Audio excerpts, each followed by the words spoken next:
പ്രിയ ദൈവ പൈതലെ, വചന വാഗ്ദത്തം ചെയ്യുന്നു, ദൈവം മനുഷ്യനെ സൃഷ്ടിച്ചു എന്തിനു വേണ്ടി? അവൻ സകലത്തിനുമേലും വാഴുവാൻ തക്കവണ്ണം. Amen. Lord, hallelujah. Lord created the human being to reign over everything that he does. ഇവിടെ ഇരിക്കുന്നവര് കറുത്തവരായിരിക്കാം, വെളുത്തവരായിരിക്കാം, ബ്രൗൺ ആയിരിക്കാം, എന്തു തന്നെയാണ് എങ്കിലും We might be, hallelujah, from different tribes and creeds and different castes. പക്ഷേ വചനം പറയുന്നു, അനന്തരം ദൈവം നമ്മുടെ സ്വരൂപത്തിൽ നമ്മുടെ സാദൃശ്യപ്രകാരം മനുഷ്യനെ ഉളവാക്കി എന്ന്.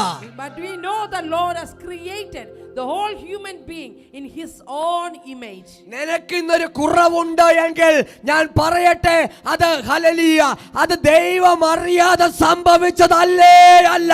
I mean, if you are having a weakness in you, it's not happened to you without the knowledge of the Lord. അതേനെ, ദൈവം അറിയാതെ സംഭവിച്ചതേ അല്ലത്രേ.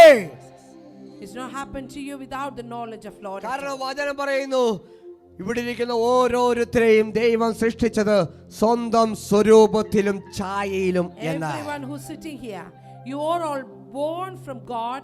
You're all created in his own image.